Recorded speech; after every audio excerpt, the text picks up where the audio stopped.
बिस्मिल्लाहिर्रहमानिर्रहीम। अस्सलाम वालेकुम। आपका दोस्त सलमान हैदर। दुआ है परवरदिगार से कि उसने आपको और आपके अहले खाना को अपनी हिफ्ज़ व अमान में रखा हुआ है। इब्तिदा में आपसे रिक्वेस्ट कर लूँ कि वीडियो बहुत ज़्यादा इंफॉर्मेटिव होने जा रही है। खबरें हैं लेकिन उसमें तज्जिया ज़्यादा और वो चीज़ें जो आप तक पता ही नहीं चली।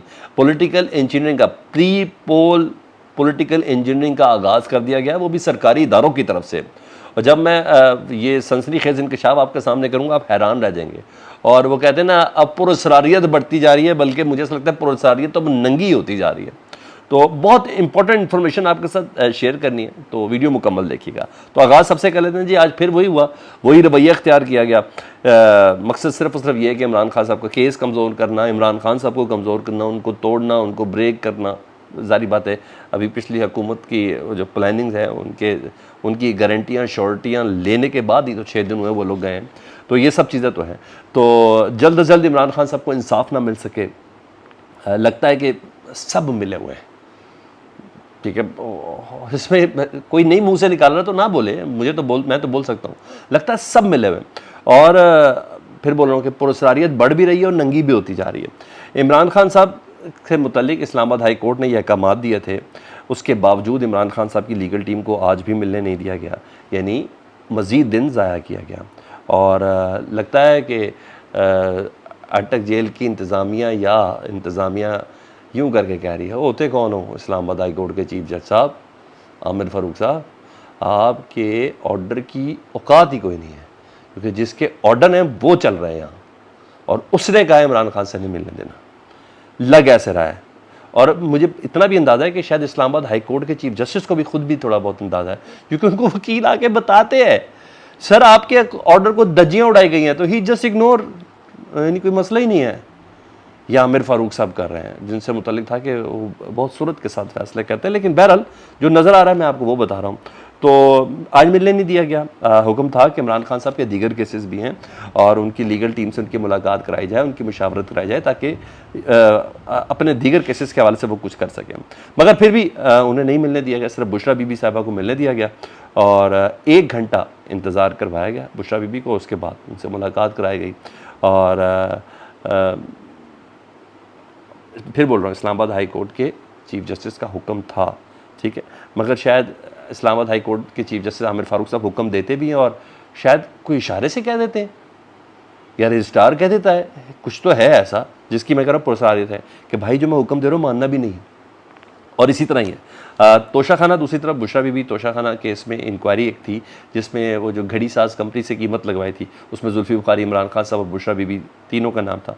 तो उसकी इंक्वायरी कमेटी थी, उसके अंदर पेश हुए जी और DIG ऑफिस में, DIG इस्लामाबाद के ऑफिस में पेश हुई हैं। अगर नहीं पेश होंगी तो सारी बात उनको भी गिरफ्तार करने का इनको जवाब मिल जाएगा, तो वो वहाँ उधर पेश हुई हैं। अब ज़रा इधर सुने गेम असल क्या चल रही है। असम्बली तहलील हुए 6 दिन हो चुके हैं और अभी तक शेड्यूल जारी नहीं हुआ इलेक्शन कमीशन की तरफ से। हालांकि इलेक्शन कमीशन की तैयारी तो पूरी होती है भाई, आपने तो मुद्दत भी पूरी कर ली है ना। चलें आप 45 रोज़ वाला शेड्यूल नहीं दे सकते तो 90 रोज़ वाला शेड्यूल दें, शेड्यूल तो आप जारी करें। मगर उन्होंने अभी तक शेड्यूल ही जारी नहीं किया। आप नोट करें किसी किस्म की तैयारियां भी नून लीग और पीपल्स पार्टी ने शुरू नहीं की। ये है ना सारी बातें। सुप्रीम कोर्ट ने भी ये हिद्दत महसूस किया। सुप्रीम कोर्ट की हियरिंग के अंदर भी उन्होंने कहा कि भाई क्या करना है। सेक्रेटरी लॉ से पूछा तो उन्होंने कंधे उचका के कहा हमें तो नहीं पता कि कोई तारीख है या नहीं है। तो तब उन्होंने कहा कि हल्का बंदियों पर काम ज़रूर करें। चीफ जस्टिस ने कहा मेरा फोकस है उसके ऊपर, कोई असल काम हल्का बंदियों पर डलना है। मर्दमशुमारी का मामला नहीं है, हल्का बंदियों का मामला है। वहीं से तो वोट इधर का उधर, उधर का उधर, जिस हल्के का वोट उसको दूर जाके फेंक दिया जाए। Just MQM, Peoples Party, PTI, जहाँ जिसको हराना या जितवाना मकसद हो तो उसका वोट बैंक उठा के वहाँ फेंक दिया जाए। अभी तो मैं सिर्फ PTI के नाम लूँगा क्योंकि अभी तक सारे वही लग रहे हैं। तो this is called pre political engineering. आगे बताता हूँ आपकी बड़ी चीज़ें। अच्छा, अगर कामयाब PTI का कोई हल्का है तो उसके वोटरों को ही दूर जाके फेंक दे तो कौन वोट डालने जाएगा। तो यहाँ चीज़ है, जो रिहायशी हैं उनका वोट ही दूर कर दिया जाए। इसके लिए ना चीफ जस्टिस साहब ने आज कंसर्न तो खैर बहरहाल शुरू किया। दूसरी तरफ पीपल्स पार्टी से तगड़ी आवाज़ है, रज़ा रब्बानी साहब सेनेटर हैं, उन्होंने भी आज बोला है क्योंकि पीपल्स पार्टी को डर है ना, पीपल्स पार्टी को सबसे ज़्यादा डर है। PTI का तो डर ही ख़त्म कर दिया है, उनको तो पता है हमारे साथ जो हो रही है, तो इसलिए कोई किस्म की कोई पोल भी नहीं करवा रहे। सबको पता है वोट के डब्बे में से निकलना क्या है। पीपल्स पार्टी को ये डर है कि ये जमहूरी निज़ाम ही लपेट दिया गया है। अब जिस तरह पंजाब में मोहसिन नकवी साहब का सेटअप बना ना, कि उन्होंने कहा कि जी एक अपने अपने काम करते रहेंगे, दोपहर को उठेंगे, शाम को कुछ काम कर लिए तो ठीक है। तो मोहसिन नकवी स्टाइल में कुछ तेज़ी भी थी ना सर। एक तो इमरान खान साहब को गिरफ्तार करने की तेज़ी थी ना, इमरान खान साहब को पकड़ने की तेज़ी थी, पीटीआई के लोगों को पकड़ने की तेज़ी थी, उनके ऊपर एफआईआर बनाने की तेज़ी थी। लेकिन कुछ तेज़ियाँ दूसरी भी थी ना, जिसकी बिना पर शहबाज शरीफ साहब को ये कहना पड़ा कि ये शहबाज स्पीड से भी आगे चले गए हैं और अभी बाहर के मुल्क से कपास के बीज भी लेके आए हैं। तो यानी वो जस्टिफाई कर रहे हैं अपना रहना। तो पीपल्स पार्टी को ये डर है कि ये अनवारुल हक काकड़ साहब जस्टिफाई ना कर जाएं अपना होना, यानी पॉलिटिकल हुकूमत से, यानी किसी सियासी जमात के हुकूमत जो हो पाकिस्तान में, जमहूरी निज़ाम में जो हुकूमत हो, उससे ज़्यादा परफॉर्म ना कर जाएं। ठीक है, तो ये ऐसा ना हो। तो रज़ा रब्बानी साहब ने जो कहा वो ज़रा सुन लें। रज़ा रब्बानी साहब ने कहा है कि घड़ी टुक टुक बजा रही है जी। कौमी असम्बली को तहलील हुए 6 दिन हो गए और 90 दिन में इंतखाबात कराने के आइनी तकाजे पर अमल नहीं हो रहा, ये पीपल्स पार्टी कह रही है। इलेक्शन कमीशन आम इंतखाबात के लिए जामे बयान जारी ना करना अफसोसनाक है। आम इंतखाबात के शेड्यूल में ताखीर से वफाक के लिए संगी नतायज होंगे।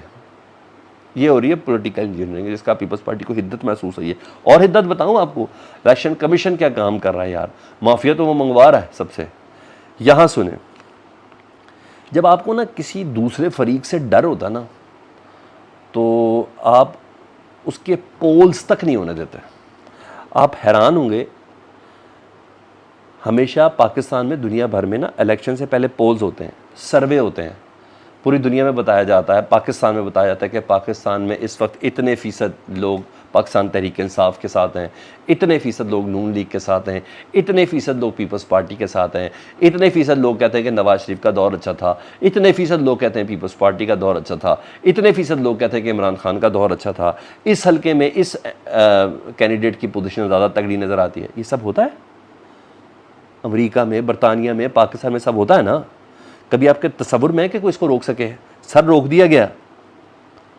इलेक्शन कमीशन ने मीडिया पर पाबंदी लगा दी है और उन्होंने कहा है कि किसी किस्म की कोई पार्टी पोजीशन आपने शेयर नहीं करनी। इंतखाबात से कबल कोई भी पोल नहीं कराया जाएगा और किसी प्राइवेटली किसी ने कराया तो उसको ऑन एयर नहीं किया जाएगा। मुकम्मल पाबंदी है सर। इनको पता, डब्बे से, पर्ची से, कागज़ से वोट जो निकलना है पीटीआई का निकलना है। तो इलेक्शन कमीशन को अपने अंजाम से डर लगता है, उसमें नहीं बल्कि उस प्लान से डर लगता है जो प्लान उनको दिया गया है। अच्छा, ये सर्वे बताते हैं और वो कहते हैं कि इलेक्शन कमीशन कह रही है इसलिए हम मना कर रहे हैं क्योंकि सर्वे वोट डालने को मुतासर करती है। अच्छा, और साथ साथ में कैसे इसको इन्होंने पॉलिटिकल इंजीनियरिंग की अलामत समझाया। सर, ये देख लें, इससे बड़ी कोई पॉलिटिकल इंजीनियरिंग है कि इलेक्शन कमीशन इस हद तक कंसर्न शो कर रहा है कि जितने भी मीडिया चैनल्स हैं उनको मना करा दिया गया है कि आपने नहीं बताना कि इमरान खान के दौर में क्या काम हुए थे, इमरान खान का वोट बैंक इस वक्त कितना है, आम पब्लिक पेट्रोल से कितनी परेशान है, आम पब्लिक बिजली के बिल से कितनी परेशान है, आम पब्लिक इन 16 महीने में महंगाई से कितनी परेशान है। यूँ चल रही है पॉलिटिकल इंजीनियरिंग। ना 6 दिन हुए अभी तक शेड्यूल अनाउंस हुआ जो ना होना है, और रही सही बात ये हो गई तो जब अब पोल शुरू हो जाने थे ना, जी हाँ, ये सब हो रहा है। अच्छा, ये इधर हो गई एक और, मैं इसकी बहुत तफसील में आगे पढ़ सकता था। शहरियार आफरीदी साहब और शानदाना गुलजार पाकिस्तान तहरीक इंसाफ की, इनकी गिरफ्तारी और नज़रबंदी पे बड़ी पेशरफ्त हुई है और अच्छी पेशरफ्त हुई है क्योंकि जस्टिस साहब बड़े तगड़े हैं, बाबर सत्तार साहब। अच्छा जी, आप सारे केसेस तो नहीं सुन सकते ना जस्टिस आमिर फारूक साहब, तो कुछ केसेस दूसरी तरफ भी जाने, तो जब दूसरी तरफ जाने तो फिर बहुत सी चीज़ें दूसरे तरीके से भी देखी जाएंगी। तो अहम पेशरफ्त हुई है कि 3 MPO में शानदाना गुलजार साहबा को गिरफ्तार किया गया ना। उन्होंने कहा है, जस्टिस बाबर सत्तार साहब कह रहे हैं कि 3 MPO में शानदाना गुलजार साहब को पेश करने का जो हुक्म दिया गया था ना, उसमें इस्लामाबाद हाई कोर्ट ने बाकायदा तौर पर उन्होंने कहा IG को ज़ाती हैसियत में कल तलब कर लिया, IG इस्लामाबाद को, जिसमें पुलिस के उस अफसर को भी तलब किया गया है जिसने मजिस्ट्रेट को कहा था कि शानदाना गुलजार को 3 MPO के तहत गिरफ्तार होना चाहिए और पूरी जस्टिफिकेशन दी थी। उन्होंने कहा वो अफसर भी लेके आए साथ जिसने मालूमात दी थी। एक चीज़। दूसरा, शहरियार आफरीदी के मामले में DC इस्लामाबाद और SSP ऑपरेशन, उनको हदूद से तजावुज़ करने का नोटिस भेज दिया जी। ठीक है, जस्टिस बाबर सत्तार ने हुक्म दिया है और ये फैसले बहुत मेरिट पर करते हैं। अब आपको पता चला मैं आपको क्यों कह रहा था, वीडियो मुकम्मल देखिएगा। चैनल देख रहे हैं तो चैनल सब्सक्राइब कर दें। अपना बहुत ज़्यादा ख्याल रखें। अल्लाहुम्मा सल्ली अला मुहम्मद व आले मुहम्मद।